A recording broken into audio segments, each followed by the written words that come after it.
never thought I'd end up working at a gas station, but here I am, staring at the flickering neon sign of a 7-Eleven off Colorado Highway 50.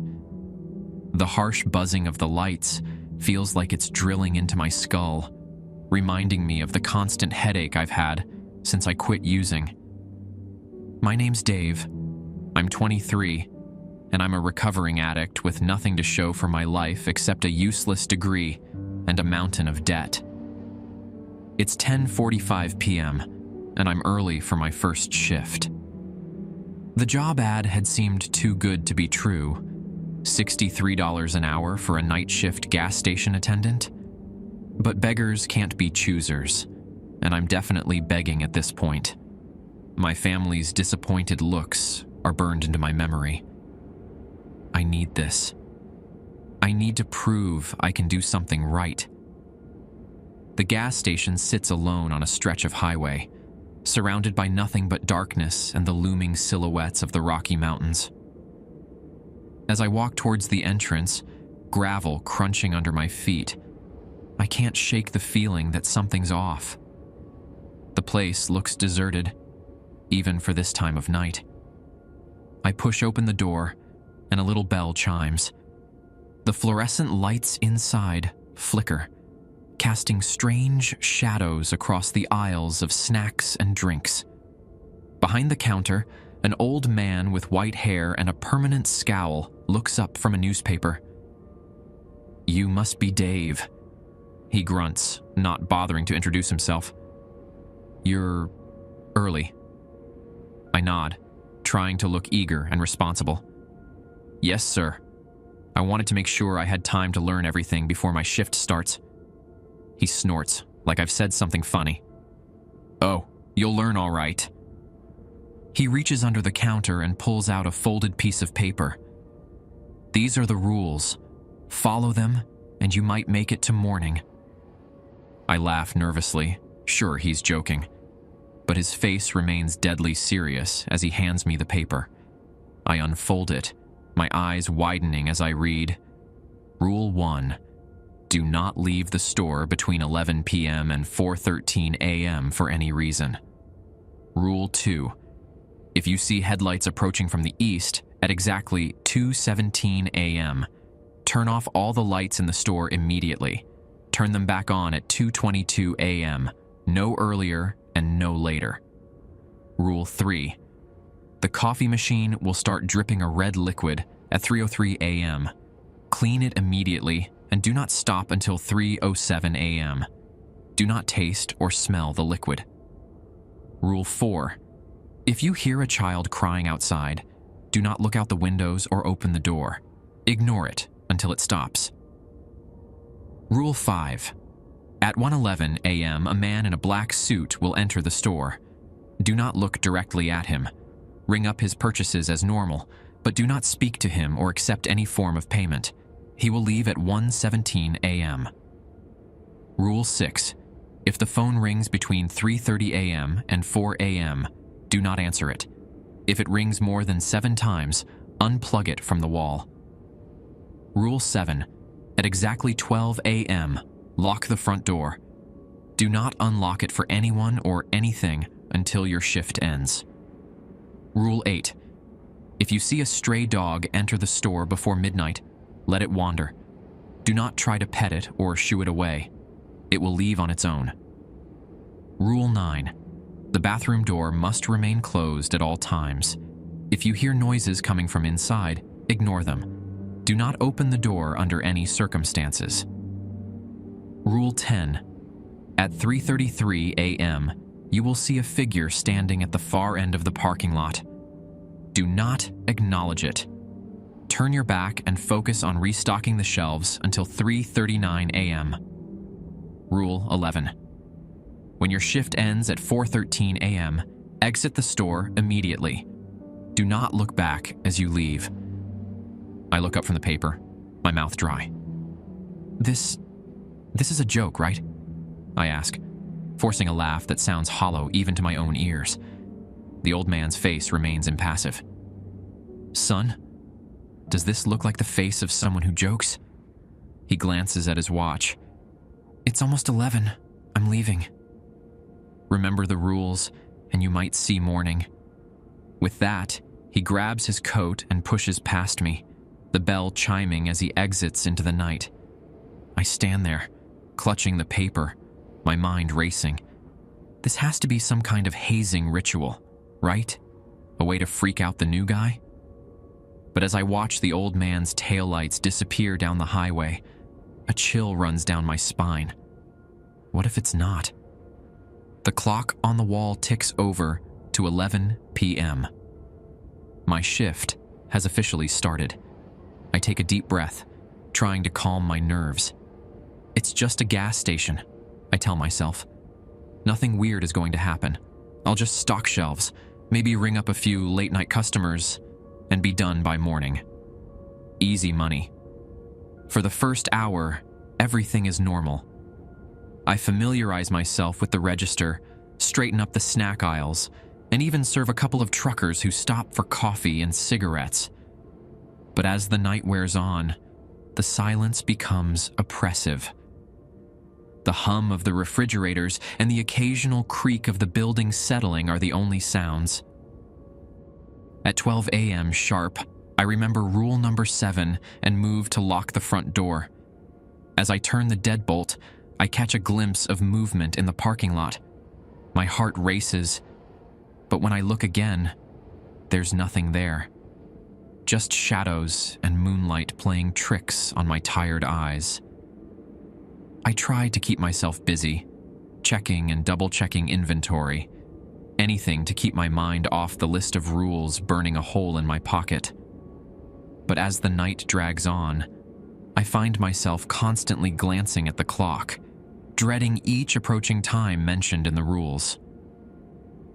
At 1:10 a.m., I'm restocking the chip aisle when I hear the bell chime.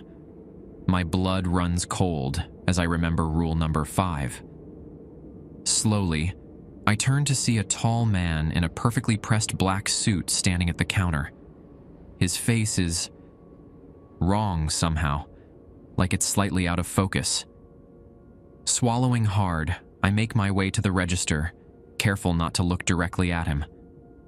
He places a can of tomato juice and a package of birthday candles on the counter.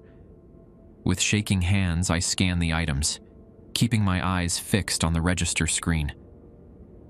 "That'll be $4.27, I mutter, then bite my tongue, remembering I'm not supposed to speak to him. The man says nothing. He doesn't move to pay. For 6 agonizing minutes, we stand in silence. I can feel his gaze on me, but I resist the urge to look up. At exactly 1:17 a.m., he turns and walks out, leaving the items on the counter. As soon as the door closes behind him, I slump against the register, my heart pounding. This is real. This is actually happening. I want to run, to get in my car and drive as far away from this place as I can. But I remember rule number 1. Don't leave the store between 11 p.m. and 4:13 a.m. for any reason. The next hour passes in a blur of anxiety and hypervigilance. Every sound makes me jump. Every shadow seems to move. At 2:16 a.m., I'm sitting behind the counter, my eyes glued to the clock. As the minute changes to 2:17, I see a faint glow on the horizon. Headlights.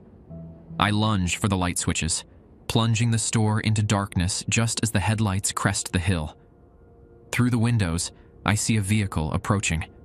But it's wrong. The headlights are too bright, too blue, and the vehicle isn't making any sound. For 5 minutes, I crouch in the darkness, listening to my own ragged breathing. The unnatural headlights sweep across the storefront, and for a moment, I swear I see something in the driver's seat. Something that isn't human. At exactly 2:22 a.m., I flip the lights back on. The parking lot is empty. No sign of the vehicle or its impossible driver. I sink to the floor, my legs shaking too much to hold me up. What have I gotten myself into? The night wears on, each rule playing out with terrifying accuracy. At 3:03 a.m., the coffee machine starts to gurgle and sputter. A thick, red liquid oozes from the spout. I grab a rag and start cleaning, trying not to gag at the metallic smell that fills the air. For 4 minutes, I scrub at the machine, the red liquid seeming to multiply no matter how much I clean. Then, at 3:07 a.m., it stops as suddenly as it started. I stumble to the bathroom, desperate to wash my hands of the red residue. As I reach for the door handle, I remember rule number 9. The bathroom door must remain closed at all times. As if on cue, I hear a soft scratching sound from the other side of the door. My bladder can wait. At 3:30 a.m., the phone starts to ring. I stare at it, my hand hovering over the receiver. Ring, ring, ring. I count the rings, my anxiety spiking with each shrill tone. 6, 7. At the 8th ring, I lunge forward and yank the cord from the wall. The sudden silence is deafening. 3:33 a.m. comes, and with it, the figure in the parking lot. It's tall, impossibly tall, its head almost reaching the lights. I force myself to turn away, focusing on restocking shelves with shaking hands. 1 minute passes, 2. I can feel its gaze boring into my back. 3 minutes, 4, 5. At 3:39 a.m., I risk a glance over my shoulder. The parking lot is empty. As 4:13 a.m. approaches, I'm a nervous wreck. I've survived the night, but at what cost? I feel like I've aged years in these 5 hours. The bell chimes, making me jump. An older woman walks in, looking confused. "I'm here for the morning shift," she says, eyeing me warily. "You okay, honey? You look like you've seen a ghost." I open my mouth to warn her, to tell her about the rules, the horrors I've witnessed. But something stops me. Would she even believe me? Would anyone? I shake my head, forcing a smile. Just a long night. The rules are on the counter. I grab my jacket and hurry towards the door. As I step outside, the cool morning air hits me like a slap. I resist the urge to look back, remembering the final rule. My car is where I left it, though it feels like years have passed since I parked it here. As I drive home, the rising sun slowly burning away the night's terrors, I try to make sense of what happened. Part of me wants to quit, to never set foot in that gas station again. But as I pull into my driveway, I see my mom's car. She's probably been up all night worried sick about me. I think about the money. $63 an hour. Enough to pay off my debts, to help my family, to finally do something right. And really, was it so bad? I survived, didn't I? I followed the rules and I made it through. Besides, it's just 5 hours a night. I can handle it. I have to. As I walk into my house, already dreading the coming night, a small part of me wonders if this job might be more addictive and more dangerous than any drug I've ever tried. The next evening, I'm sitting in my car outside the 7-Eleven, watching the second hand of my watch tick closer to 11 p.m. My stomach is in knots, a feeling I haven't had since the worst days of withdrawal. But I need this job. I need the money. I need to prove I can do this. I take a deep breath and step out of the car. The night air is cool, carrying the scent of pine from the nearby mountains. As I walk towards the store, I see the old man from last night locking up. He gives me an appraising look as I approach. "You came back?" he says, sounding mildly surprised. "Most don't." "The pay is good," I reply, trying to sound casual. "And really, it wasn't so bad." He snorts, shaking his head. "Kid, you don't know what bad is. Not yet." He hands me the keys. "Remember the rules, and whatever you do, don't." But before he can finish, his eyes widen, focusing on something over my shoulder. Without another word, he hurries to his car and drives off, leaving me alone in the parking lot.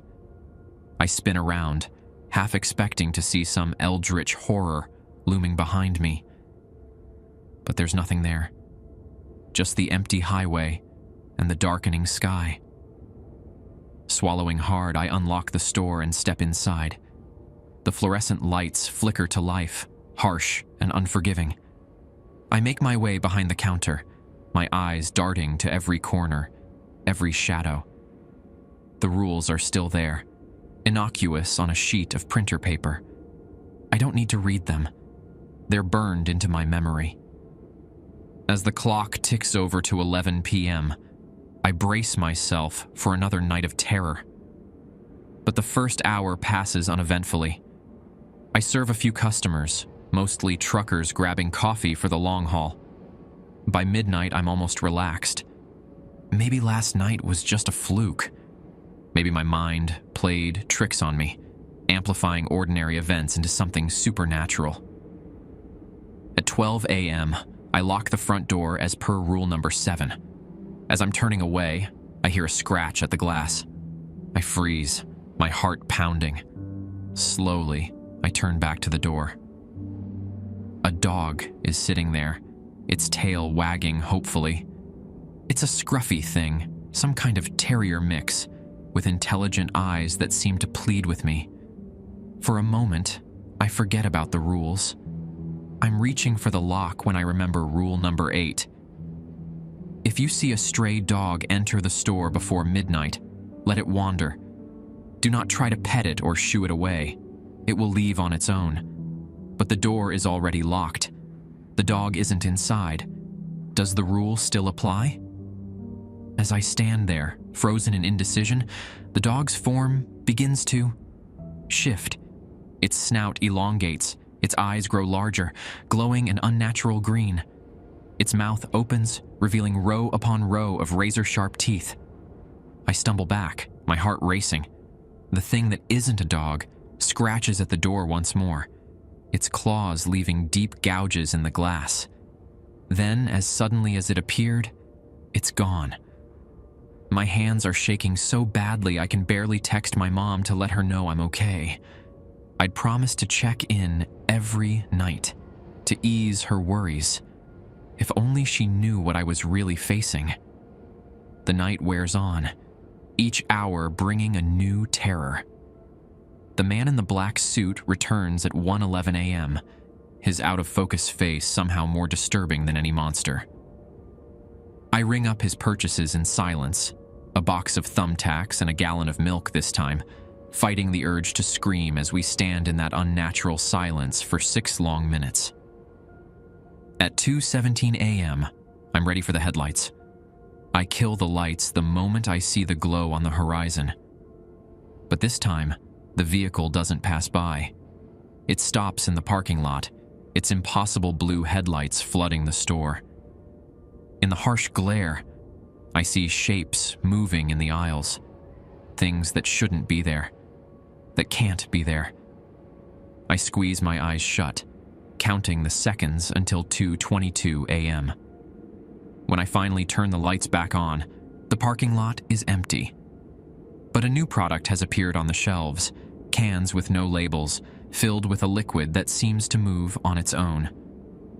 3:03 a.m. brings the coffee machine's grotesque performance. As I clean the red liquid, I realize with horror that it's spelling out words on the counter. I force myself not to read them, to just keep cleaning until the mercifully short 4 minutes are up. The phone rings at 3:30 a.m., more insistent than before. 1 ring, 2, 3. By the 6th ring, I'm ready to rip it from the wall, but then it stops on its own. The silence that follows is somehow worse than the ringing. At 3:33 a.m., I turn my back on the figure in the parking lot, but this time I can hear it moving. Slow, heavy steps coming closer, closer. I focus on restocking shelves, my hands shaking so badly I can barely hold the products. Something taps on the window behind me. I don't turn around. I can't. 6 minutes have never felt so long. When 3:39 a.m. finally arrives, I turn around slowly, dreading what I might see. The parking lot is empty, but there's a handprint on the window, far too large to be human. As 4:13 a.m. approaches, I'm practically vibrating with nervous energy. I've survived another night, but at what cost?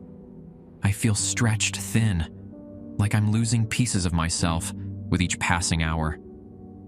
The morning shift worker arrives, an older man this time. He takes one look at me and shakes his head. "Rough night, kid?" I nod, not trusting myself to speak. As I walk out the door, I resist the urge to look back.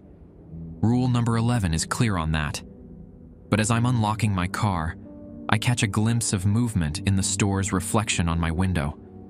Something tall and dark, standing right where I had been. I blink, and it's gone. The drive home is a blur. The rising sun should be reassuring, but all I can think about are the horrors waiting for me tonight. Because I know I'll go back. I have to. The money is too good, and what else am I going to do? Flip burgers for minimum wage? Go back to dealing to make ends meet? No, this job is my ticket to a better life. If I can just hold on. Days blur into weeks. Each night brings new terrors, new rules to follow. I've learned not to question them, not to try and understand. Understanding would probably drive me insane. There was the night when every product in the store changed to show my face, grinning maniacally from every label. The night when the windows showed a different world outside, a wasteland of ash and bone. The night when every customer who came in before midnight had my mother's face, begging me to come home. But I survived. I followed the rules, and the money kept coming in. I paid off my debts. I bought my mom a new car. I even started putting money away for a future I'm no longer sure I'll live to see. My family is proud of me. They see the changes, the new clothes, the responsible behavior, the steady job. If only they knew the cost, the nightmares that plague my days, the constant fear that gnaws at my insides, the growing certainty that one night I'll break a rule and it'll be my last. It's my 40th night on the job. The old man who hired me is waiting when I arrive. "You've lasted longer than most," he says, his tone unreadable. But tonight's different. Tonight, there's a new rule. He hands me a slip of paper. My hands shake as I read it. Rule 12. At 3:47 a.m., a version of yourself will enter the store. Do not interact with it. Do not let it see you. If it speaks, do not respond. It must leave the store before 3:53 a.m., or you will take its place. I look up, questions burning on my tongue, but the old man is already walking away. "Remember," he calls over his shoulder, "the rules are there for a reason. Break them, and there are consequences." As I unlock the store, I'm hit by a wave of déjà vu so strong it nearly knocks me off my feet. Haven't I done this before? Haven't I always done this? The fluorescent lights flicker to life, and for a moment, I see hundreds of versions of myself reflected in the glass, each looking more haggard, more desperate than the last. I shake my head, dispelling the vision. It's just another night. Just another set of rules to follow. I can do this. I have to. The first few hours pass in a haze of routine terror. The man in the black suit comes and goes. The coffee machine performs its grisly ritual. The phone rings its 7 ominous rings. But all I can think about is what's coming at 3:47 a.m. At 3:46, I'm crouched behind the counter, my heart pounding so loud I'm sure it can be heard for miles. The seconds tick by with agonizing slowness. 3:47 a.m. The bell above the door chimes. Footsteps, eerily familiar, make their way into the store. I hold my breath, pressing myself further into the shadows behind the counter. The footsteps pause. Hello? My own voice, but different. Younger, less burdened. Is anyone here? I'm supposed to start my new job tonight. I clamp a hand over my mouth to stifle a gasp.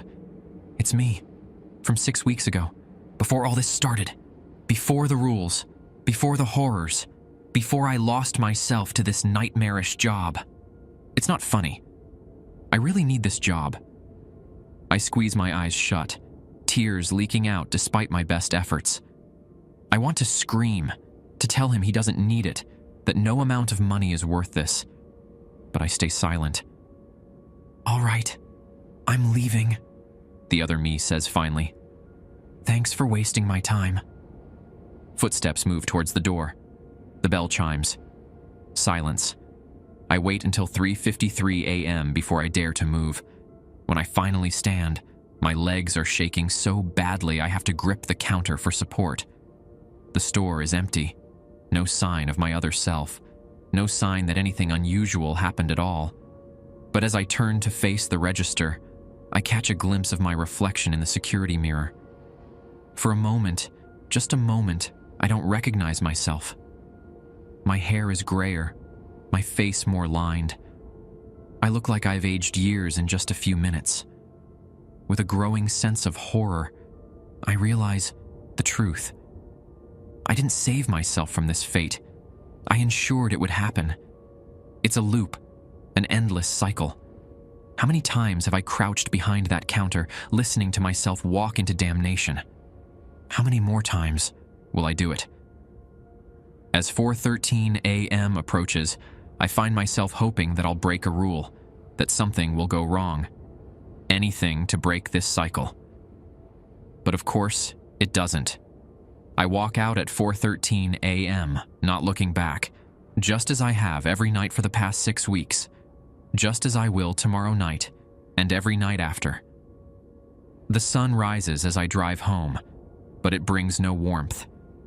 I've realized a terrible truth. The most horrifying rule of all is the one I've imposed on myself. The rule that says I'll keep coming back, night after night, trapping myself in this hell for $63 an hour. As I pull into my driveway, I see my mom waiting on the porch, smiling proudly. She doesn't see the bags under my eyes, the tremor in my hands, the way I flinch at shadows. All she sees is her son, finally doing something right. I paste on a smile as I walk up to her. "Hey, Mom," I say, my voice sounding hollow even to my own ears. "How about we go out for breakfast?" My treat. After all, what else can I do? I've got money to burn and a long, empty day to fill before night falls again. Before I have to return to that gas station on the highway, to the rules that govern my nightmarish existence, to the slow erosion of my sanity. But hey, at least the pay is good.